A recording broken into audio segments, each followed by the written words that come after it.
Welcome to our candidate one-on-one interviews. Tonight we have Rita Pearce, former council person with North Kansas City, who is running again. Welcome, Rita. Thank you so much for joining us tonight. Thank you, Mindy. Thanks for having us. So, what made you decide to jump in the deep end of the pool a second time and run again? Oh, no, this would be my third time, Mindy. Third time. Um, I ran the first time because the people in my ward encouraged me to. I did pretty much no campaigning. It was kind of like a really, really grassroots thing. People were just coming up to me and saying, Rita, you should run for city council. There's a position. And I thought, well, I've never done politics before. I came into it very, very naive. I actually ran the first time, and this is a true story, because I lived on Fayette Street and I was tired of listening to the league football every weekend, which drowned out our TVs and whatnot. So I told the people in my neighborhood that if they voted for me, I would make league football go away. And a month later, I did. And that is a true story. They moved it over to Winnetonka, a much more appropriate place. And I also ran the first time jokingly, but quasi-jokingly. You'll appreciate this because it's true. Because I said I want to sit on the DS for the Snake Saturday parade, which, by the way, never happened because I was elected the first time. I ended up having a heart cath the first St. Patty's Day that I was on the city council, and the second one was canceled due to COVID.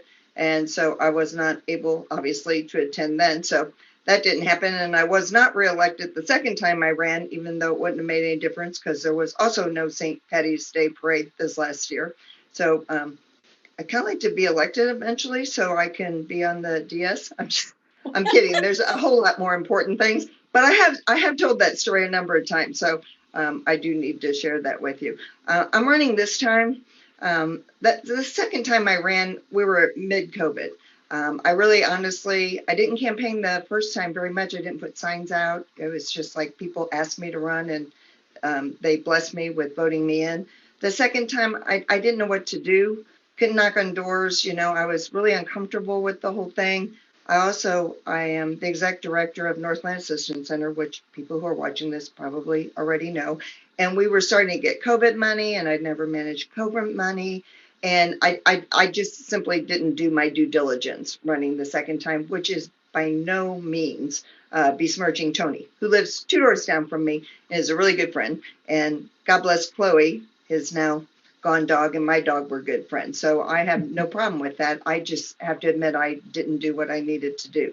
This time, I really am passionate about running because of COVID and because I run a not-for-profit and because I have seen people in North Kansas City every single day. People have never asked for help before. Have come to my agency, and we've been blessed to be able to help them with the COVID funds and agency funds. And because I have seen so many people as part of my job, um, I've come to know the neighborhood and the entire city much more intimately. And I do understand the need for more affordable housing and a lot of the issues which many of us that are candidates will talk about. But I see it every single day. And I have been questioned by some who are opposed my running, saying, well, you already have a hand in things that are going on in North Kansas City or Northland Assistance Center.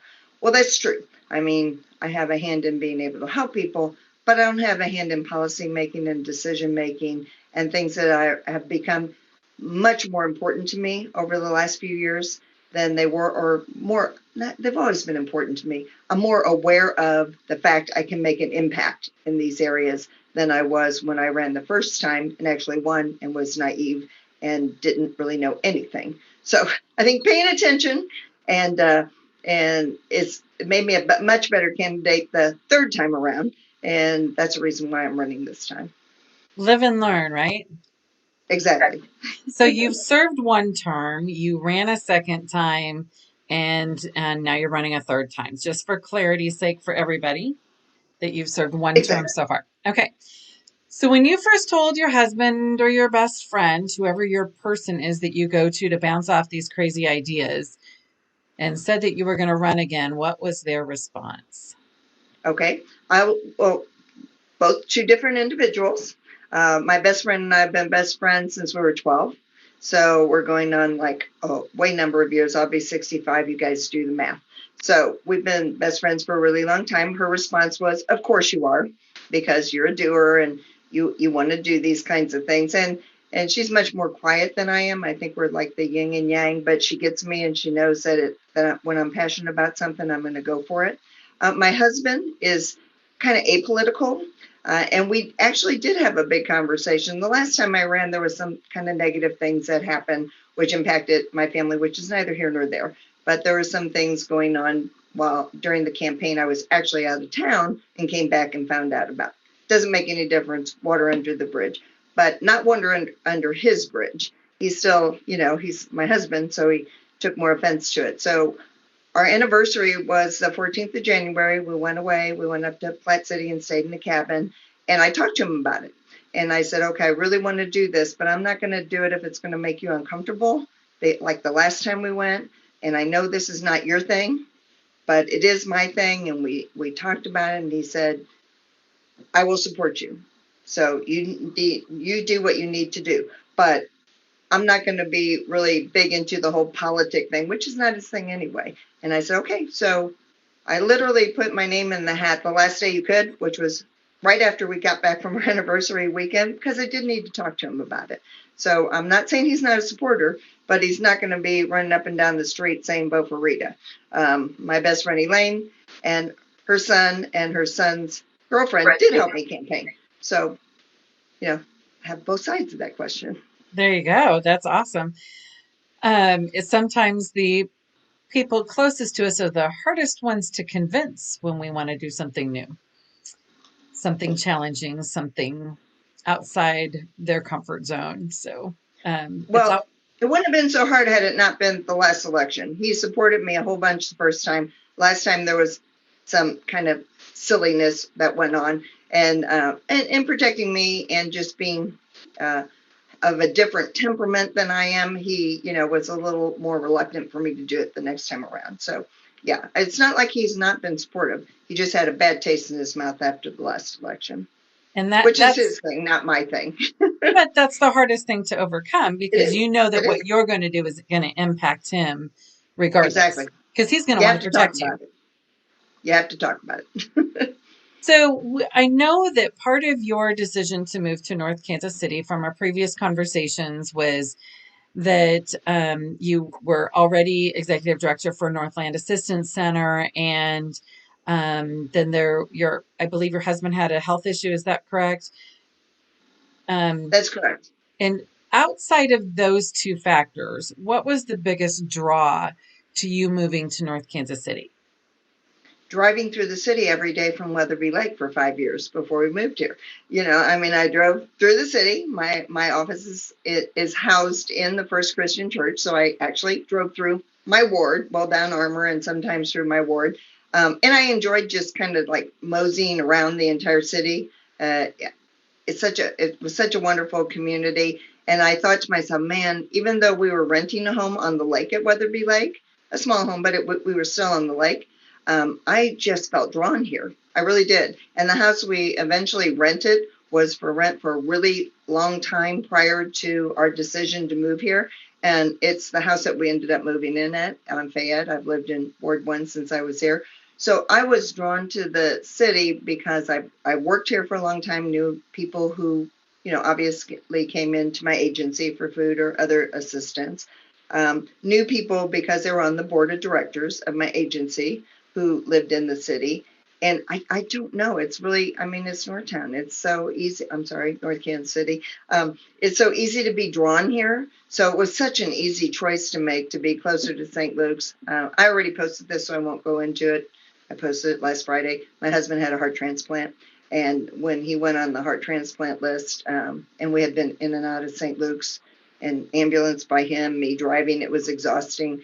And finally, when he went on the list, I said, we need to move closer just because, you're on a list and I want you to be closer. And I was tired of driving behind the ambulance so often. But it was a really easy decision. It's kind of like it was made to be. I'd already been here for 5 years. So we would have probably had to make a decision to move here or move closer anyway. And I was already enmeshed in the city and in love with the city and felt drawn to the city. So sometimes things are just meant to be. I don't know how else to explain it. It's honest God truth. That's just how it was. It is true. And just for clarification, North Kansas City, of course, has been known as North Kansas City since its incorporation, actually before its incorporation. But Northtown will always be Northtown, just like Sandstone will always be Sandstone. You just can't change it. That's who we are. Um, this is an interesting one. What did the pandemic teach you about leadership? Oh, a lot of things. Um, it made me humble as a leader. The majority of the people that we've helped and continue to help have never come for assistance before, to ask for food or to ask for utility or rent assistance. Um, it humbles you. It teaches you even more empathetic skills. You have to learn a whole bunch of new things. I've never worked with federal money before. I've never been entrusted with city money before, and we were. And we've always been very accountable. We were way busier than we were before. I learned you can do a whole lot more with just a few people you already have there if you just kind of gear them up. Through the whole pandemic, we managed over $250,000 in various funds, COVID funds, with still a staff of 1.5, and we can do that. So that made me a strong leader because I encouraged my other part to know that we could do it and let them know we could do it. I think it taught me a lot of different things about leadership. I think you learn all the time with new experiences. And the pandemic is just unbelievably, I don't care what job you have, I'm sure it's affected you. But in my particular job, it really affected me in ways that I had not had the opportunity. Well, it affected me in good ways. I had the opportunity to serve more and do more than I ever would have been able to in the past. So you have to step up to the plate to do that. You do. You have to show up. So a year ago, this is not a question that is going to necessarily be asked of all candidates, but maybe we can going forward. Maybe they have a position on this. I don't know.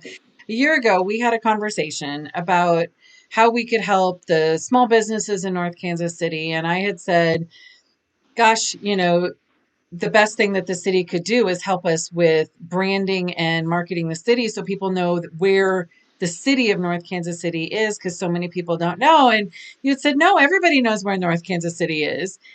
And yet you shared with me this week that you have a different viewpoint. I was wrong. My different viewpoint is I was absolutely wrong because I manage money through my agency. Through one of the avenues of monies came from Kansas City, Clay County COVID funds. So that served Kansas City, Missouri, Clay County. And because people knew we had COVID funds, when people would call for services, I'd say, where do you live? And they say, we live in North Kansas City. And it took me only about 3 phone calls to realize they had no idea they lived in Kansas City North. And it was and continues to be an enormous thing with the agency. We know what questions asked. My coworker and I know what the boundaries are in our city now. So if they tell us, that they live not in North Kansas City, we're able to say, no, I'm sorry, you live in Kansas City North. So we're like educating people as to where they live. And it happens daily. This is not a one-time thing. This happens literally daily, particularly when we were managing North Kansas City COVID funds, which was specifically for North Kansas City. We had to be aware that these are our boundaries. We educated hundreds of people that they do not live in North Kansas City. They live in Kansas City North. And it is a problem. It really is a problem. People don't understand that. They don't know that they don't live in North Kansas City. They just don't know. So there is a branding problem. I didn't think there was, but there is one. And I don't know what needs to be done. I don't have a solution to that problem. I think it is something we all need to look at. We call it, I continue to call it Northtown just because I like it. It seems familiar to me. I wish it was Northtown. What can I say? I'm not in charge of changing the name of a city. I literally don't know how you can do that. People who know North Kansas City refer to it as Northtown, as I've already made that lapse in talking to you tonight. We do need to brand it better. I know there's been a lot of branding, but as we continue to grow, we need to be able to separate ourselves from Kansas City North. We really do, because I can tell you right now, Mindy, and I told you this before, I was wrong. People do not know the difference between Kansas City North and North Kansas City.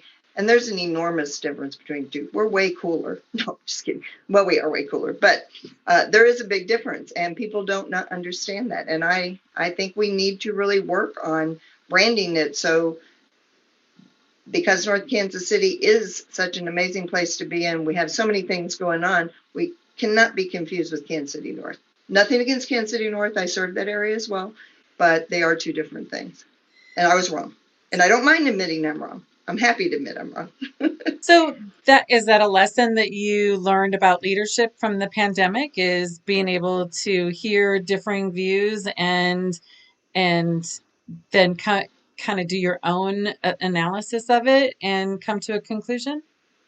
Absolutely. I mean, this is the biggest thing because it's something we continue to deal with daily, and we were dealing with it to an extent, but it wasn't a matter, since we serve Clay and Platte County, it wasn't that big of a deal when people would call in for services. But when you have pockets of money that are entrusted to you that you have to spend in specific ways, yeah, it becomes kind of a big deal. And so, yeah, it is something that I had to learn. It really is. And, and I had to admit I was wrong. We are not well branded. Well, I will leave you with this little tidbit on that. My definition for branding is the invocation of an emotion about your product, your service, your business, your municipality. It's the emotion that it invokes. And Northtown itself certainly invokes an emotion for most of us. I agree. And I think most of us who live down here are many of us who live down here call it Northtown. Even new people who come down here call it Northtown. They And jump on certainly it people quick. who've lived here for a long time. Yeah. So, as you think about the over 100-year history of North Kansas City, what is one thing that you would like to preserve from the history as we move in further into this new century of North Kansas City and what it will become?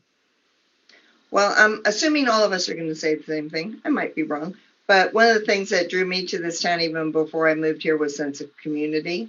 And I think you can have a sense of community even if you have new people move in or if you have apartments, buildings built. It's our job as city leaders to make that sense of community continue. And it doesn't mean just home ownership. It doesn't mean renters against homeowners or apartment dwellers against homeowners. Sense of community is something that comes from within, and it really is important for leadership to promote. And I have a few ideas on how you can continue that sense of community, from things that I remember from when I was a kid, or I also managed property for a number of years. And there were things that we did that enabled that sense of community, even for new people coming in. So I think sense of community is what we need to continue. That's what makes us so unique. That's what makes us North Kansas City and not Kansas City North, frankly. That sounds reasonable to me. Um, when you think about the future of North Kansas City, what makes you the most excited? Oh, I'm really excited about, and I know it's not particularly popular with some folks, I'm excited about the apartment buildings that are about ready to be built. Frankly, the ones that are being built by City View, that block, that was designated to be apartments all along. That's like years and years ago, so that's not like a new thing.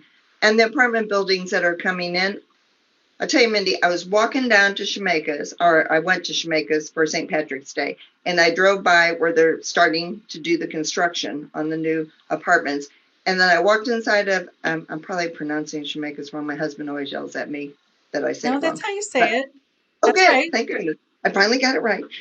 So I walked in there and I looked around while I was getting sandwiches for myself and my volunteers. And I went, wow, these people are going to really prosper when this building is built. Because as Tony said to me, she goes, well, we have everything here, but, we don't have eggs and milk and bread kinds of things. But they have a lot of things that people who live in apartments, which I did 100 million years ago when I was young, have. They're right there. And when I drove back down Swift, I thought, wow, this business is going to do great. This business is going to do great. And there's going to be pains, there's going to be growing pains in regard to this. But I see really great things with the progress already being made. I see more small businesses coming in. I really support small business. I just have to say that straight up. I see we're going to see a lot more small businesses coming into our area. And I don't think it's going to be a bad competition. I was down this weekend in River North area, as they call it. And it was so cool because I'm old, and so I was like walking home with my friend early, but people were coming in groves and going into all the places. And you can't but help be excited to see the growth that's happening here. And it's not going to come without pains, and it's not going to come without conflict. And we're going to have to manage that growth. But I see really wonderful things happening. I see things moving more and more into the industrial area. Look at the Iron District. Look how that's just gone crazy. And the rabbit hole is going to open, which I hope is an avenue for other empty buildings to be sold and other things to happen down there. So, that's one of the reasons I'm running. I look forward to seeing all these sorts of things move forward. So the redesign of Armour Road has been a hot topic. We've got more projects coming to North Kansas City, and we've got some lessons to have learned from the rollout of the Armour Road project. What would you have done differently, or would you do differently on future projects that might have resulted in a different level of support from the community for the project? Okay, so I did watch Jesse's interview last night, and I too was not part of the initial I lived here, but I didn't pay attention. I've already said this before. I did not pay attention. I was not involved. I didn't do my due diligence, so I had to take responsibility for that. And as Jesse said last night, you can go online, you can follow the trail. There were many meetings, there were many things. City council and mayor unanimously voted for it. It all came up, and then everything went to heck in a handbag, which is going to happen sometimes, I guess, in these projects. But we've made modifications, and when I was on the city council, Jesse and I actually spoke the night that there was a possibility of just tearing everything apart. And we said, well, this can't happen. We need to kind of put it on hold. So he made a motion, and I second that motion. So we put it on hold, and then they had the whole meeting in regard to it. And there's been modifications that I was part of when I was on the city council, and that have happened since I've been on the city council. It's, again, growing pains, everything came up. There's modifications being made. I'm sure there'll be more modifications that need to be made on down the line. I ride a bike. I ride my bike not on Armour Road, not because I'm opposed to it, but just because I like riding like through the avenues and stuff. I just kind of like, it's more attractive to me to drive through there. And once in a while I drive through the industrial area because there's nobody else there to see me riding my bike, my slow little self. I don't have anything against bike paths. I love the crossroads. The crossroads are fabulous. I like the multicolored crossroads. I like what's going to eventually happen in front of CVS, which is kind of a neat little conglomeration, which you can look Let me interrupt you for a second to clarify. When you say crossroads, you're meaning the crosswalks there by Armour Lots. Yeah, the pedestrian crosswalks, those multiple color crosswalks that make it much safer for families and children to go from point A to point B. I think they're very well done. I think that all the medians need to be painted with that kind of neon paint so that at night you can see them. Some of them are, some are not. And I'm sorry, I'm old and I wear glasses and bifocals, and I've driven down Armour Road at night, and it's hard to see some of those medians. So that's something that I would suggest we do. We need to make them very, very visible. And the Quick Trip closed, so there's nothing we can really do about that. But that's a scary little place. I mean, I drove down there today, as a matter of fact, heading back to my office, and I was driving west. And once you pass Ozark, you can. I live and work down here. You kind of know people who live and work down here, and you can see the cars that zoom up in the turn lane, and then it's like playing chicken in front of you, and it's sort of scary. It's the only little stretch of road I've almost been hit on more than one time, so we need to figure that out. So there's things we need to do. involving community in things, which I think is kind of what you're asking. They did do everything they could do to involve community in this project. One of the ways that I think we might communicate better, not everybody follows Facebook. Not everybody looks at the 4 times a year mayoral little newsletter.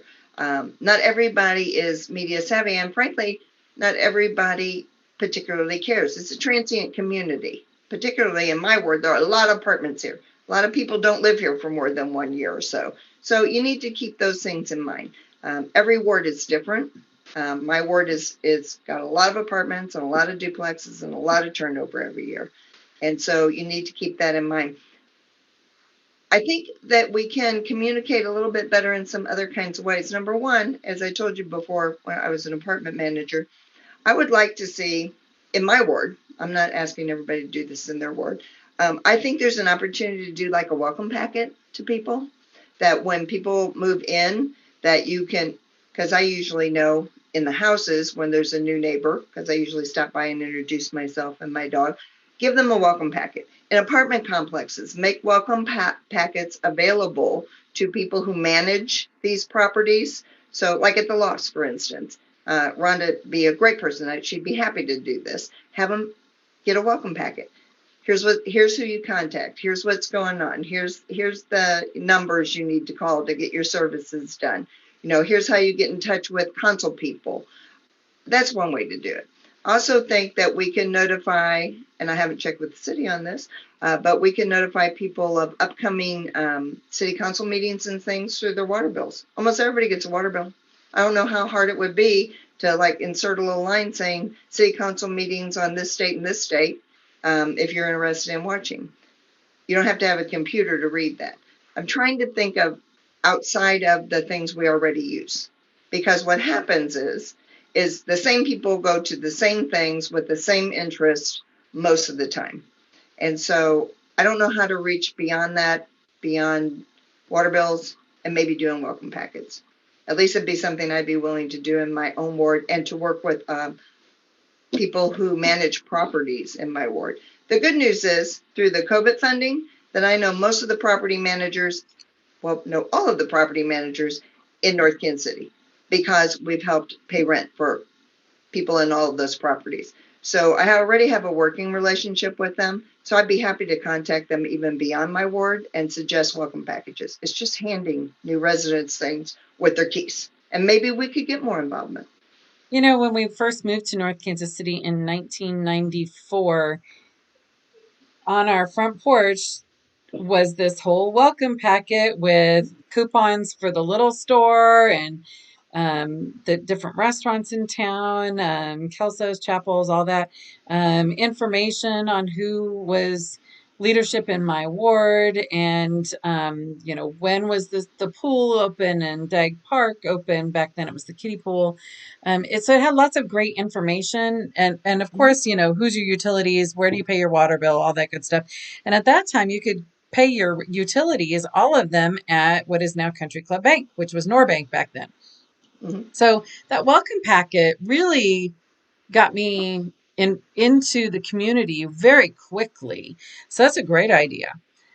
Yeah, I think we need to reinstitute that, and it's not that complicated to do. Like I said, in my ward alone, because there are some private people who own some of the little duplexes and things that are in the area, but there are a lot of like bigger conglomerates that own them. And I don't really think it's that complicated to do. And I think it's just if we want to keep our sense of community, which you asked me what I love the best about this town is our sense of community, that's the way to do it. And my husband and I are renters, which makes me sort of an anomaly running for city council. I don't know if there's ever been a renter who's been on city council or not, but people tell me no. But it's important so that renters are treated just like homeowners are, if you want to have people that are committed to their community. So if you just, there's a disconnect between the two, and there's a lot of misinformation about the two parties, and it seems like a warring faction, which I don't literally see in Ward 1 at all. few places have been sold, and I'm glad of that, but I just don't see it as a warring faction. I just think it's a uniting kind of thing. Let's treat everybody all the same. Let's just welcome everybody, whether they own a home or don't own a home, or going to live here for a year or not live here for a year. That's how you keep continuity. Maybe somebody who rents a place will stay a couple more years if they feel like they're welcome in the community and not treat it like a pariah. I don't know. Just saying. Well, my son lived here for 10 years and moved away for a year, and he's back. Yeah, of course he is. Yes. So another hot topic. We do have differing opinions on a lot of topics in North Kansas City, and people are very strong willed on some of them. So how will you foster the independent thinking, the individuality of thought, while garnering cooperation and collaboration to get things done? Because we need that little bit of conflict that we have because people have differing opinions. One, to keep us out of hot water and from making mistakes, but we still need to be able to collaborate and cooperate and get the work done. How do you do that? Well, I have about 250 hours of mediation training under my belt. I've been a mediator for a number of years. So fortunately, I've been trained in how to do this, but it's like my friends who I done mediations for, attorneys and things like that. They say either you're a mediator or you're not. You need to be able to see both points of view. You need to be empathetic to both points of view. You need to listen to both points of view with your ears rather than your mouth, which I think a lot of times people spend too much time talking through while other people are trying to share information. People aren't always going to agree on everything. And sometimes you're not going to, this agree to disagree kind of thing, I think is kind of ridiculous. If you literally disagree, you disagree, but you need to be respectful of each person's opinion. And as a city council person, particularly, you need to take a consensus. And then once there's a consensus, you need to continue to reach out to those who don't agree with that consensus and try to explain to them why these people feel the way they do, and also with the consensus, how these other people feel like they do.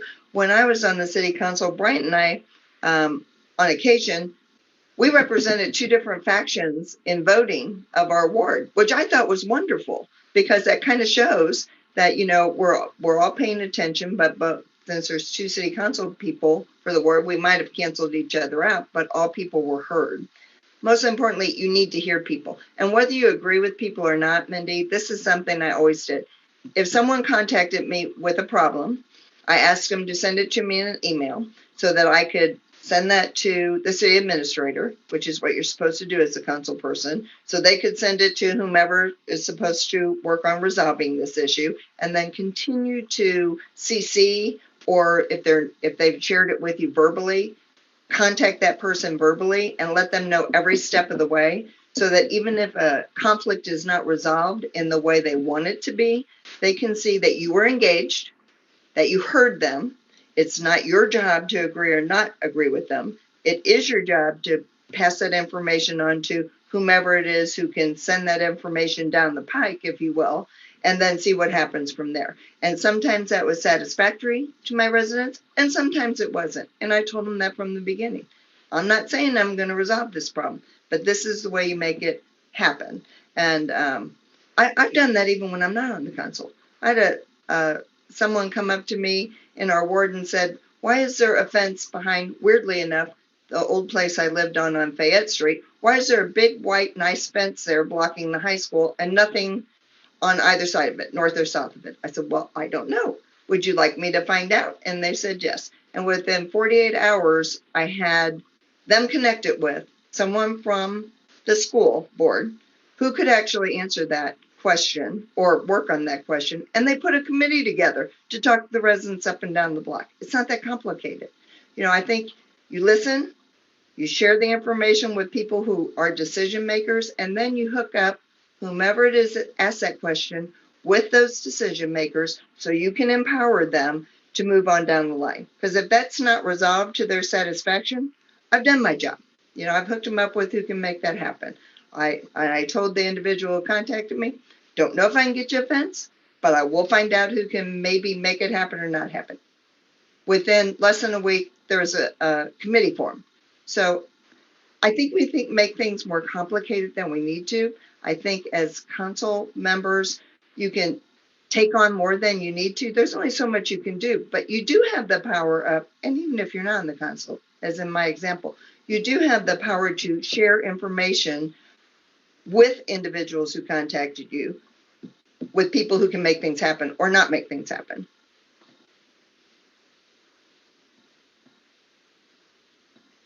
So, I'm checking the Facebook page for questions as you're talking because we're approaching that time. If you haven't submitted a question and you have one for Rita, this is a good time to start putting those in because we'll start wrapping up the last third of our questions, and so this is a good opportunity.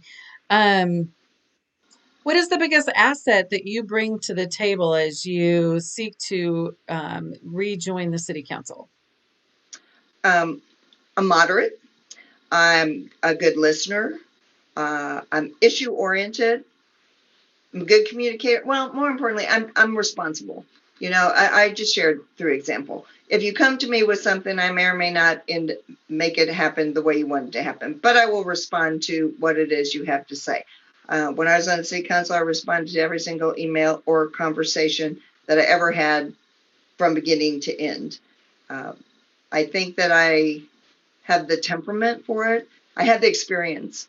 I've worked, by virtue of just my age, I've worked in a lot of different areas. I worked as a mediator. I worked for the family court as sort of a social worker sort of person. I run a not-for-profit. I've already served the council. I've worked as a bartender and a hotel manager. I've worked in the whole service industry for a number of years. My sons own a small business, so I know how they were impacted by COVID, and it was very personal to us because, and I'll just shout out to Slaps because it's already been shouted out to before, and thank you for that. But they owned a small business, so I saw it from both kinds of sides. I run a not-for-profit and saw it from that. I saw my kids being impacted. I saw our small business people being impacted. And I think there are ways to handle these issues. And I think that we need to also compare in our city when we're looking at issues, apples and apples. One of the things I had a problem with when I was on the city council when new ideas were proposed is that they would say, well, the city of Seattle does such and such. Well, we're such a unique city. I mean, we're like stuck in this little boundary to begin with, and we got the industrial and we got the residential. We're not Seattle. So, let's compare apples and apples when we move forward on things and when we're making decisions.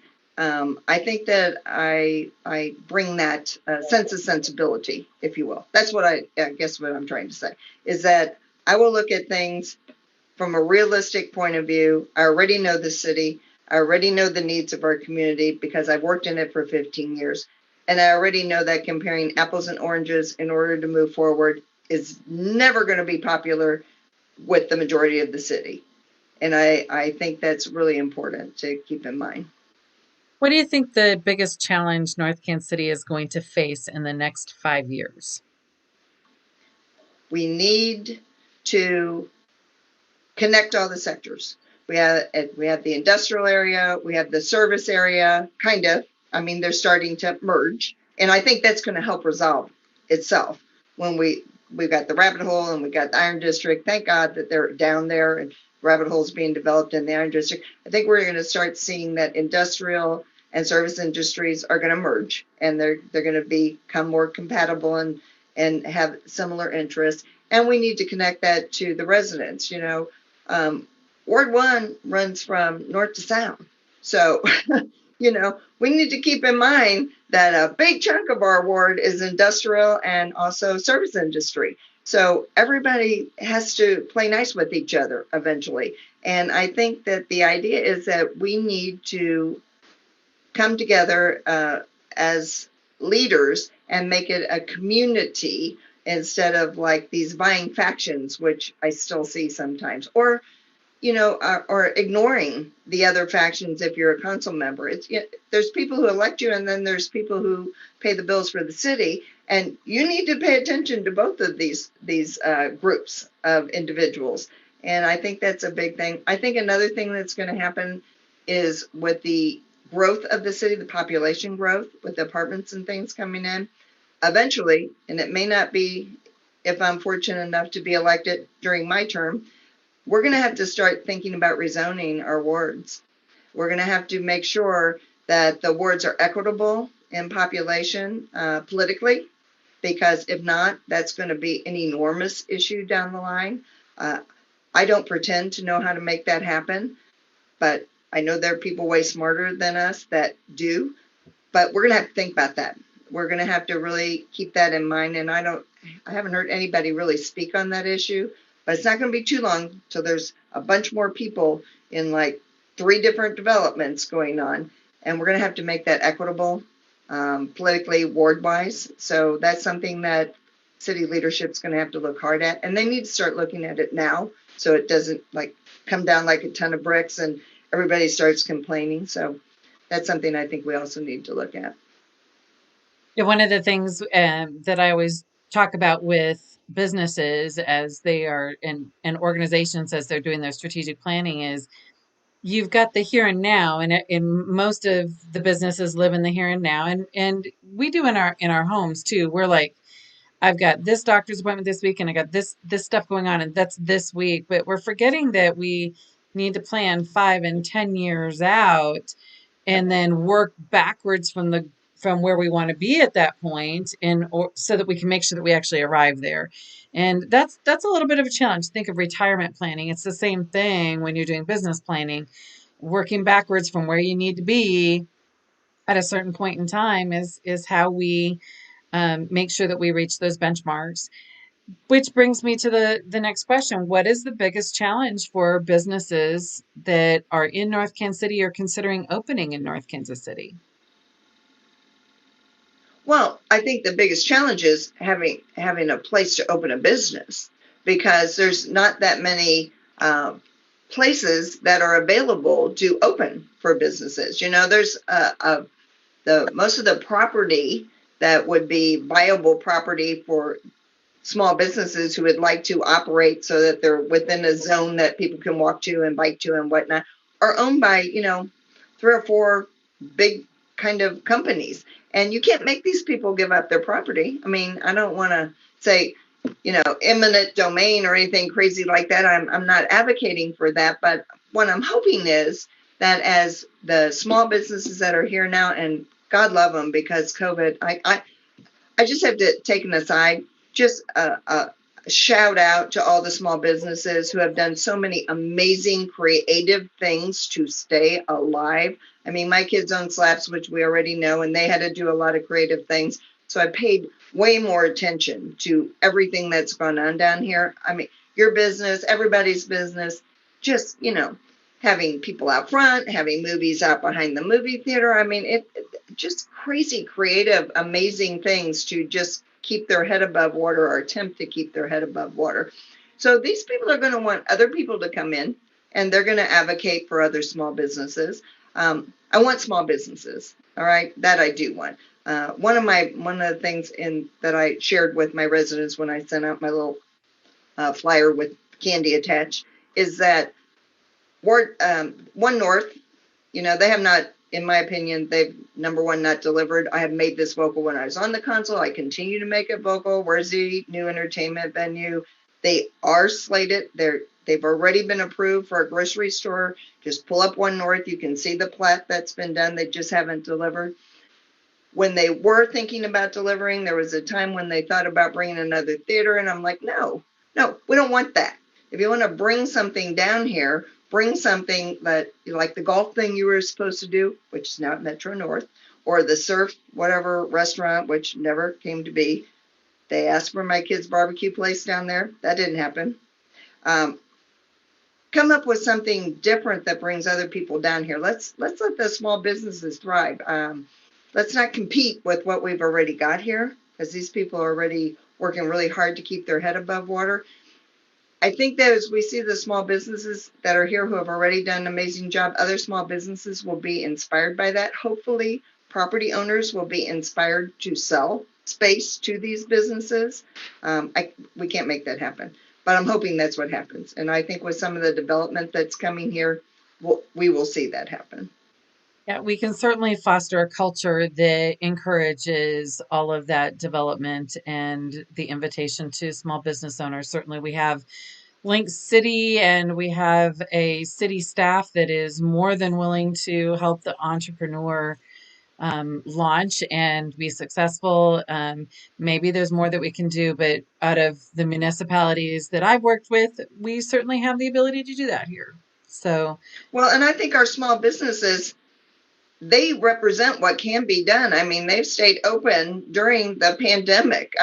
The fact that they've been able to do that and they've been viable to an extent should, I think that would be encouraging as a small business person coming in as we sort of start to emerge from this whole COVID sort of thing. And I think they stand as a stellar example that this town has sustained them, has really worked hard to keep them open. And whatever new things they've done, we've come down and said, okay, yay, I'll take a takeout order. I'll sit in a lawn chair behind the Screenland Armor, which I'm glad they're going to do even as it goes forward.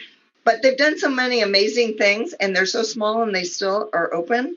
I'm astounded by it, and I would think that would inspire other small business owners to move down here because we've kept them alive. We have. And I well, think it's important that they see that. and when you think of North Kansas City, that you kind of said it before, we have access to our leadership that other cities don't have. We're not like every other city, but that also means we can pivot faster than a larger city because we do have those relationships with people, with our council members, with our city staff, and with our neighbors, and whether it's residential or business neighbors. We've got that ability here. So thank you for bringing that up. Our final question, because I'm not seeing any questions on Facebook at the moment. Our final, Amazing. I know you've covered it well then. Well, I Um, don't know about that. the final question of the evening, outside of anything that you've already mentioned, what are your three favorite things about North Kansas City? Um, the Screenland Armor, because I'm a big fan of small movie theaters. And I've already told Adam I really want more indie films there. I know all the shock things and all the horror things are really popular, and I'm glad for them, and I'm glad that brings them a lot of business. But I love the fact that I can walk from my house up to the Screenland. I can order a cocktail and some nachos and sit down in a comfy seat and watch a movie with my best friend and have a wonderful time. So frankly, the Screenland Armor is my very favorite thing in North Kansas City. And it was before I even moved here. We would come down here, and it has a long and rich history. So, thank God that they've stayed open because they've been around. I don't think people know the history of it, but they've been around for a long time. The Iron District has become very popular with me. I like all the new things that are popping up. I think it's amazing I actually wandered into the Iron District before it opened because I was curious about it. I kept seeing these crates. And so I just stopped my car and started walking around. And the guy who was like the developer or whatever happened to be there because nothing was open. And I said, wow. And I was on the council at the time. And I said, I'm the city council and I live down here. Tell me about this. And he walked me through the whole thing and the whole concept. I'm like, dang, I can't wait till that's open. So I think that's great. And I can walk down to that too. I like to walk down to it because I like to have a drink or two. So I don't want to bicycle it down to it. So that's one of the things I like. And I know, Mindy, I'm not saying this to patronize you, but I do love Snake Saturday. I love the whole snake thing. I already told you at the beginning. I'm still upset that even though I was on the council, I didn't get to sit in that dais for twice, And when I was literally in the operating room having the heart cath put in, a guy who's now on the board there at North Kansas City, he was a new doctor then, and the nurses, I was complaining the whole time that I was missing the parade. I should have been on a dais instead of being there. They were all empathizing with me. So that is a true story. You can look them up and find out. The nursing staff who was there were probably still snickering that I was just really upset that I might have a heart issue, but I wasn't on the dais at the St. Patrick's Day parade. It's a fun event. It's a family event, and that's the reason why I love it. I start at the morning with the pancake breakfast at the fire station, do the whole 9 yards. I have a granddaughter now. She might still be a little too young in October to do the rides and things. So my kids were all too old by the time I moved down here, but I can't wait to take her to the little stupid little carnival rides and spend a whole lot of money and do all that sort of stuff. So How old is I she? do like I said, she's a year and 3 months. You can see her on my Facebook page. She's adorable. So her birthday's when? My husband's birthday, January 8th. So she'll be 2 in January. Uh-huh. Next year, yeah. Guess what she can do next year? What's that? She can participate in the Lads and Lassies contest. Oh, well, heck, she'll win that in a minute. Thank you for telling me that. I'm so excited. I'm going to call Amanda when I'm off.